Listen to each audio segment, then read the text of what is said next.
Эрхэм үзэгчид та бүхэндээ Баасан гарагийн мэндийг алтхан хүргэж байна. DBS-ийн мэдээний албанаас бэлтгэн хүргэдэг төвөмсгийн мэдээллийн хөтөлбөр энэ өдрийн онцлог мэдээ сурвалжлагуудаа хүргэхэд бэлэн боллоо. Эхний мэдээ Монгол улсад хүүхдийн байгууллага үүсч хөгжсөний 101 жилийн ой олон улсын гэр бүлийн өдрийг тохиолдуулан хүүхдийн хөгжилд эцэгхийн оролцоо удирдлагыг зохион байгууллаа. Залуучууд театраас бэлтгэсэн мэдээллийг хүргэе. Монгол улсад хүүхдийн байгууллага үүсч хөгжсөний 101 жилийн ой олон улсын гэр бүлийн өдрийг тохиолдуулан Дархуул аймагт үйл ажиллагаа явуулдаг байгууллагын дэргэдэх эцэг эхийн зөвлөлийн гишүүд болон иргэд олон нийтэд зориулсан хүүхдийн хөгжилд эцэг эхийн оролцоо удирдлагыг зохион байгууллаа. Удирдлага сэтгэл зүйч лектор Наранбаатар тархины програмчлал хүүхдийн ирээдүйг хэрхэн бичих вэ сэдвт лекц уншлаа. Бидэнд олон сайн тоо байгаа. Жишээ нь нас түрээгүй хүүхдийн гэмт хэрэгт холбогдох үзэгдэл даруй Дархуул аймгийн хэмжээ 20%-аар буурсан. Энэ бол та нарын ажилласан, нэгдэж нягтарсан, санаачилж хийсэн ажлын үр дүн. Дархуул аймагт өнөөдрийн энэ үйл ажиллагаа эцэг эхийн зөвлөлүүдийн санхүүгээ хамтран босгосон хамтын ажиллагааны үрээр зохион байгуулагдаж байгаа. Гэмт хэрэгт холбогдох магадлалтай ямар нэгэн байдлаар сэжүүр бий болж исэн хүүхдүүдийн магадлалыг тооцож наривчилсан судалгаа, кейс судалгаа хийж байгаа. Кейсүүд дээр мэрэгжилтнүүд, сэтгэл зүйчид ажиллаж байгаа. Ингэж ажилласны үрээр ярианыхаа эхэнд миний хэлсэн насан туршаагүй хүүхдтэй холбоотой гэмт хэргийн гаралт, гэмт үйлдэлийн тохиолдлууд 20% буурсан гэдэг нь. Байгууллагын дээр эцэгхийн зөвлөлийн гишүүдэд хамруулсан лекц сургалтыг өнөөдөр эхлүүлээд байна. За Дархуул аймгийн хэмжээнд өнөөдрийн байдлаар бол нийтдээ 160 байгууллага эцэгхийн зөвлөлийг байгуулан ажиллаж байгаа. Үүндээ бол нийтдээ хүүхд хамгааллын бодлогыг боловсруулан ажиллаж байгаа 130 гаруй байгууллага, хүүхд өөрөөтэй болсон 7 байгууллага, мөн хүүхдэд ээлтэй орчин байгуулсан 12 байгууллага их зэрэгээр бүртгэгдээд үйл ажиллагаагаа явуулж байгаа. Өнөөдрийн нийгэмд бол мэдээж хүүхдийн асуудал нэгдүгээр хөндөгддөг.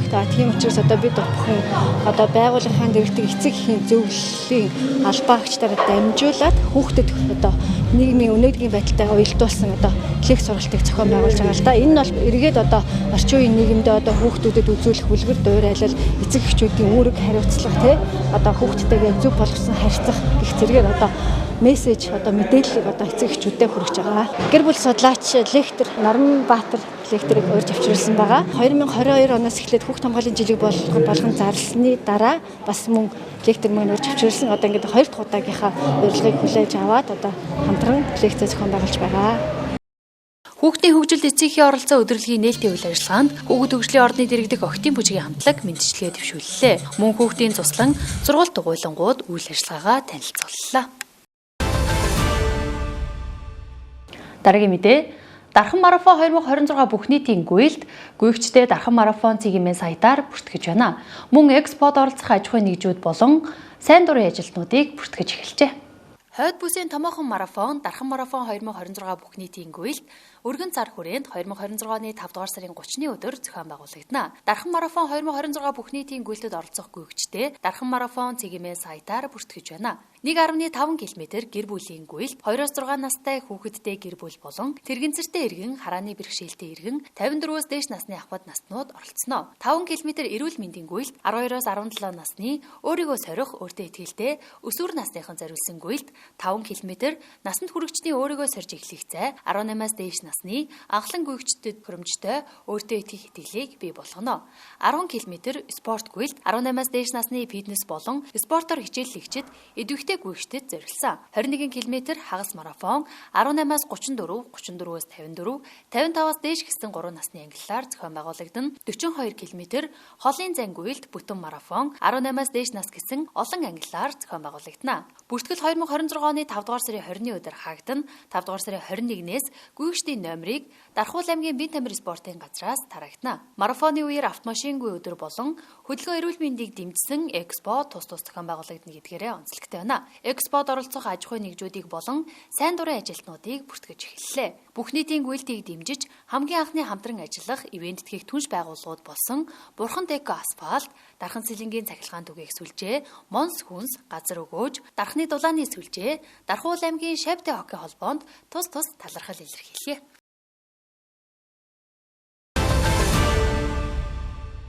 Төвөмсгийн мэдээллийн хөтөлбөр үргэлжилж байна. Монгол эрх хүн зорилттой төслийн нээлт Дархан хотод боллоо. Дэлгэрэнгүй мэдээлэлд анхаарлаа хандуулаарай.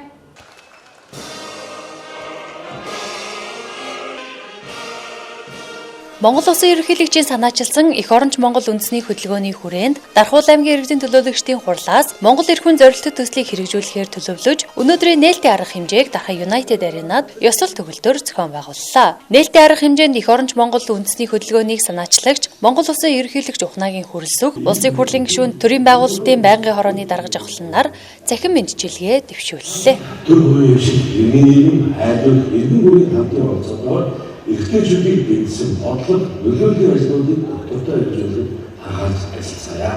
Ингээд өнөөдрийн төслийн нээлтэнд онцлуулсан та бүхэн өндөөс хүрэлцэн. Өнгөрсөн жил эх оронч дарханчууд аян өрнсөн шууд утгаараа 5000 гаруй хүнд, дам утгаараа 8-9 хүнд хүрсэн ийм ажил арга хэмжээ зохион байгуулсан.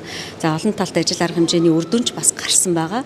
За энэ жил бол Монгол эрх хүн гэсэн энэ төслийг зорилттой төслийг хэрэгжүүлэхээр Монгол эрх хүн гэсэн сэдвийнхаа хүрээнд бол эрхтэйчүүд рүүгээ хандсан ийм ажил арга хэмжээ зохион байгуулахаар бид нэр төлөвлөж байгаа.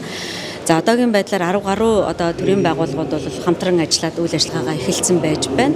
За хамгийн түрүүнд одоо жишээ болгож дурдахад бол манай эрүүл мэндийн газрын хамт олон 17 настай хүүгүүдийгээ одоо 1200-300 хүүгүүд байгаад байгаа шүү дээ. Яг 17 насны Дархуул аймагт.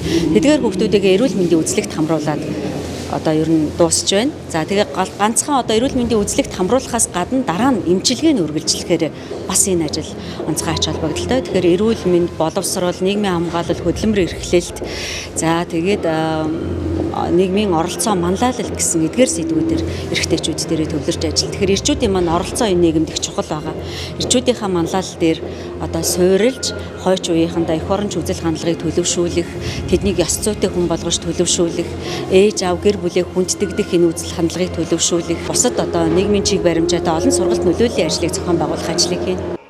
Монгол Улсын ерөнхийлөгч зэвсэг түвшний ерөнхий командлагчийн санаачлага Эх оронч Монгол үндэсний хөдөлгөөний талаар мэдээллийг Батлан хамгаалахын дэд сайд бригадын генерал Даш Цэдингийн баасан дамб Монгол эрх хүн уламжлалт ойлголт үнцэн сэдвээр хил хамгаалах ерөнхий газрын дарга Хилийн цэргийн командлагч асан хошууч генерал Хожгорын Лавх Сүрэн Монгол эрх хүний уламжлалт хандлага зан төлөв түүхэн уламжлал үнэт зүйл Эзэнбай номын тухайд Монгол Улсын авраг Сүхбаатарын мөнхбат эрх хүний уламжлалт ба шинэ үүрэг хариуцлах сэдвээр Монгол Улсын ерөнхийлөгчийн эрүүл мэнд нийгмийн бодлогын зөвлөх Бат мөнхийн Бадам цэцэг орчин үеийн эрх хүний үүрэг хариуцлага манлайлал сэдвээр гендрийн үндэсний хорооны ажлын албаны доктортой хөгжлийн бодлогын хэлтсийн дарга Сүхбаатарын Бат цэцэг аз жаргалтай гэр бүл аавын үүрэг сэдвээр сэтгэлийн өнгө сэтгэл зүйн төвийн захирал гэр бүл сэтгэл судлалын ухааны доктор Наранбаатар нар тус илтгэл тавьж сонирхолтой мэдээллүүдийг хүргэлээ. Энэхүү үндэсний хөдөлгөөнийг 5 жилийн хугацаатай 2 үе шаттайгаар явуулахаар гэж бэлдэж байгаа. За энэ 2026-аас 2028 онд 1-р үе шат явна. За үлдсэн 29-30 онд бол үлдсэн 2-р үе шат ингээд явахаар. Гол зорилго нь бол хүүхд залуучуудаа одоо Монгол Улсын үндэсний язгуур ашиг сонирхол, Монгол түүх, уламжлал, одоо байгалаа хамгаалдаг, хайрладаг энэ одоо эх оронч үзлийг хүүхд залуучуудаа төлөвшүүлэх юм зорилготой ийм хөдөлгөөн байгаа. За хөдөлгөөнийг үндсэн зохион байгуулагч газар бол Монгол Улсын ерөнхийлөгч зарлиг гаргаад Монгол Улсын засгийн газар чиглэл өгсөн байгаа. Хөдөлгөөнийг одоо зохион байгуулагч гол байгууллага бол боловсролын яам, соёлын яам, манай Батлан хамгаалах яам, төрийн цэргийн болон хойс хуулах байгууллагууд бүгдээрээ ингээд оролцоод энэ арга хэмжээ зохион байгуулна. За үндэсний хөдөлгөөний хүрээнд нэлээ олон том ажил арга хэмжээ төсөл явуулахаар бэлдэж байгаа. Тухайлбал одоо манай Батлан хамгаалах яам бол 2 жилд нэг удаа улсын хэмжээнд бүх залуучуудад бие биедрийн өв тэгш хөгжүүлэх, цэргийн иргэн мэдлэг дадлаг олгох, гамшиг ослын үед биеиндээ тусалдаг ур чадвар суулгах зорилготой дүүлгээд цэрэг спортын зохицолоор тэмцээн явуулдаг. За энэ тэмцээнийг 2 жилд нэг удаа ингээд зохион байгуулад ингээд явуулна. Гэх мэтлэнгийн одоо нэг байгууллагууд өөрсдийнхөө одоо хариуцсан ажил арга хэмжээгээ хариуцсан зохион байгуулах юм. За Монгол Улсын ерөнхийлөгчийн санаачилснаар 2026 оны 3 сарын 17-ны өдөр Монгол эрх хүн одоо 3 дугаар зөвлөгөө маань Улаанбаатар хотод зохион байгуулагдсан. За үүнээс хойш 21 аймагта за Монгол эрх хүн чуулган маань бас зөвлөгөөн хэлбэрээр л 21 аймагта ингээд шат дараатаар үргэлжлээ явсаар байгаа. За Монгол Улсын ерөнхийлөгчийн одоо Монгол эрх хүнд чуулганыг зохион байгуулсан гол шалтгаан юу гэхээр энэ эх оронч Монгол одоо хөдөлгөөнийг үүсгэн байгуулж энүүгээр одоо эрчүүдтэй за дээрэс нь хүүхэд залуучуудаа одоо эх орны үнэт зүйлийг таниулах за үнэт зүйлээ хадгалах, өв соёлоо хадгалах энэхүү одоо чиг үүргийг энэхүү хөдөлгөөнөөрөө дамжуулан одоо өгөх ийм зорилготой санаачлагтай хөдөлгөөн маань үүсгэн байгуулагдсан. За эрүүл Монгол хүн үндэсний хөдөлгөөнөөс бол энэ одоо эдгэр чирэг Монгол цэрэгдийн төслийг бас 2025 оноос хойш хэрэгжүүлэх үйл ажиллагаа явуулж байна. За ингэхдээ бол яг одоо олноороо залуучууд маань цугларч байгаа эрүүл мэндийн одоо үзлэг зөвлөгөө шаардлагатай газруудад очиж одоо эмчнэр маань эртэлрүүлгийг зохион байгуулж байгаа. За ингэснээр өнгөрсөн жилийн хугацаанд ярихад нэг дүүрэг дээр ярихад 14,000 залуучуудыг бол илрүүлэгт оруулан ажилласан ийм амжилттай явж байна. За дээрэс нь 2026 оны хувьд одоо энэ эх оронч үзэл за эрүүл Монгол хүн үндэсний хөдөлгөөнөөрөө дамжуулан эрчүүдтэй одоо яг төрийн албан хаагчтай болох цэрэг, цагдаа, онцгой байдал гэж зэвсэг түвшний албан хаагчтай зориулсан К3 он шиг бас тодруулах ийм үйл ажиллагаануудыг явуулахар төлөвлөж байна. Аймаг болгон, сум болгон дээр бол цэргийн ангиуд байгаа. Цэргийн одоо хилийн цэргийн ангиуд ч юм цэргийн ангиуд байгаа. Тэгэхээр эдгээр цэргийн ангид байгаа жинхэнэ цэргийн албан хаагчид болон хугацаа цэргийн албан хаагчдын эрүүл мэндийн үзлэг онцлогоон дээр нь бол эрүүл Монгол хүн явж байгаа гэсэн. Түүнчлэн зэвсэг түвшний жанжин штабын үлгэр жишээ, Үлээвэр найрал хөгжмийн уран бүтээлчид, цэргийн дуу бүжгийн эрдмийн чуулгын найрал дуучид, залуучууд театрын авьяаслаг уран бүтээлчид урлагийн тоглолтоо танилцууллаа. Дараагийн мэдээ, хариуцлагатай уулуурхай эссе бичлэгийн уралдаанд ерөнхий боловсролын 15 сургуулийн сурагчид 264 бүтээл ирүүлж шилдэгүүд тодорлоо.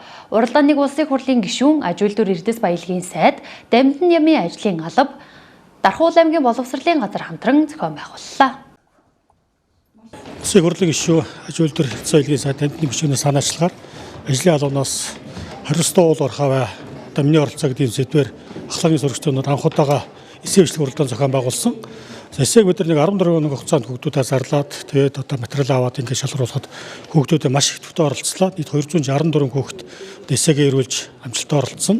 Эссег бас мэргэжлийн багш нар шүүгчийн бүрэлдэхүүн шүүж ингээд одоо нэгдсэн дүнгээ гаргалаа.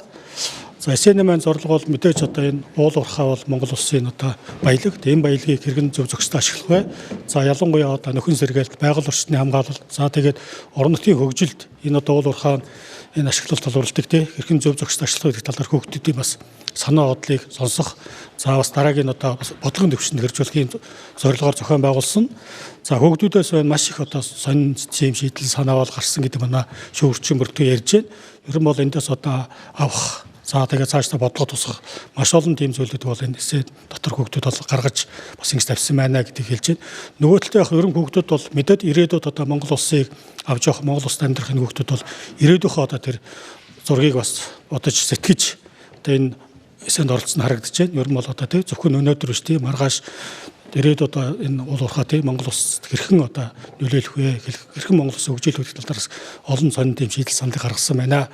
Эндээс цаашдаа бид нараас гишүүнд бол ажлын албанд одоо уламжлаад ер нь бол жил болгоно тодорхой сэдвүүдээр ийм эссе зохион байгуулах хэрэгтэй байна. Ингэснээр ирээдүйд одоо Монгол улсыг авч явах энэ хүүхдүүдийн бодол санаа, мөрөөдлийг бас ингэж төрийн бодлого тусгаж явах нь их чухал юм байна гэдэг энэ зүйлийг олж харсан. Ийм сайхан арга хэмжээ оллоо.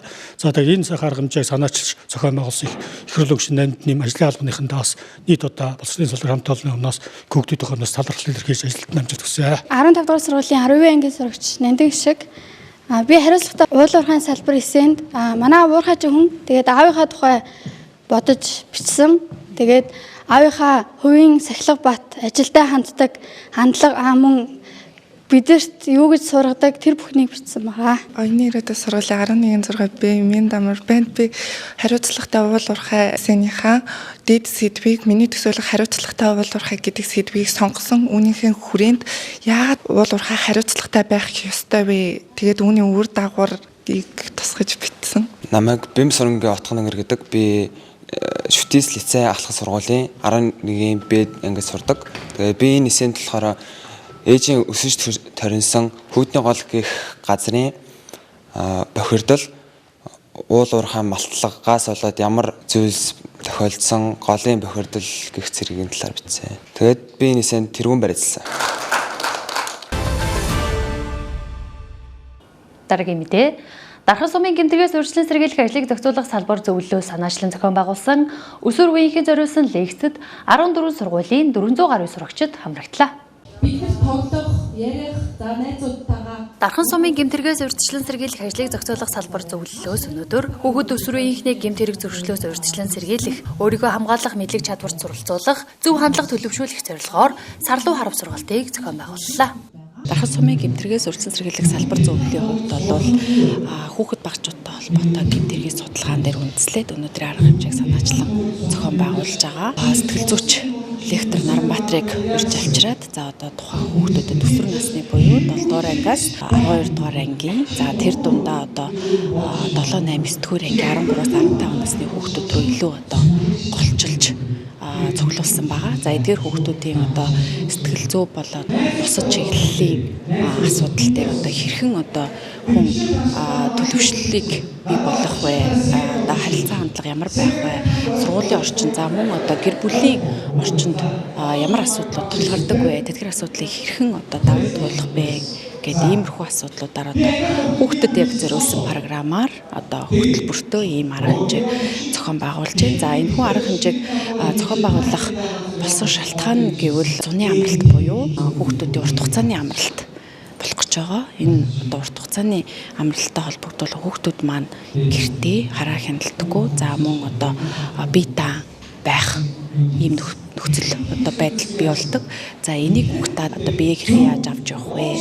Нийгмийн харилцаанд хэрхэн орох вэ гэдэг энэ суурийг нь бас өгчих юм бол тухайн хүүхдүүдэд өөрсдөнд нь мэдлэг мэдээлэл өгснөөрөө бий болгож чадна гэж бодож ингэж зорж зохион байгуулж байгаа. Өнөөдрийн хувьд бол 400 гаруй хүүхдүүд оролцож байгаа. За гэхдээ энэ үйл ажиллагааг бол ер нь цаашид сургууль эхлэх үеэр бас нэлээд өргөн дэлгэр системчлсэн байдлаар бүсчлээд одоо бүхэл ерөнхий боловсролтой сургуулиудынхаа тухайн орчинд нь сургууль дээр нь очиж зохион байгуулах бас нэг ийм хөтөлбөр бас гэмтэргээс урьдчилан сэргийлэх салбар зөвлөлөөс бас төлөвлөгөөнд оруулсан ингээд ажиллаад явж байгаа наа. Дархан аймагт байгаа түр хувийн хвшлийн бол аж ахуйн нэгжийн дэргэдэх эцгийн зөвлөлийн гишүүдтэй хамтраад за хүүхдийн хөгжлийн талаарх бас ойлголтыг бол эцэгчүүдтэй бас хамтран өглөө.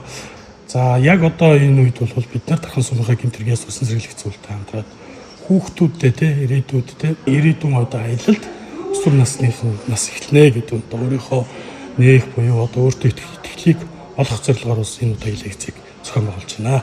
Энэхүү сургалтыг сэтгэл зүйч Наранбаатар удирдан явуулсан бөгөөд оролцогч хүүхэд залуус өөрийгөө танин мэдэх, сэтгэл хөдлөлөө зөв илэрхийлэх, бусдыг ойлгох, эерэг харилцаа бий болгох ур чадварыг хөгжүүлэхэд чиглэллээ. Одоо та бүх үргэлжлүүлэн цаг агаарын мэдээлэлд анхаарлаа хандуулаарай.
DBS-ийн мэдээний албанаас бэлтгэн хүргэдэг төвөөмсийн мэдээллийн хөтөлбөрийн баасан гарагийн дугаар үзэгчдэнд хүрлээ. Анхаарлаа хандуулсанд баярлалаа.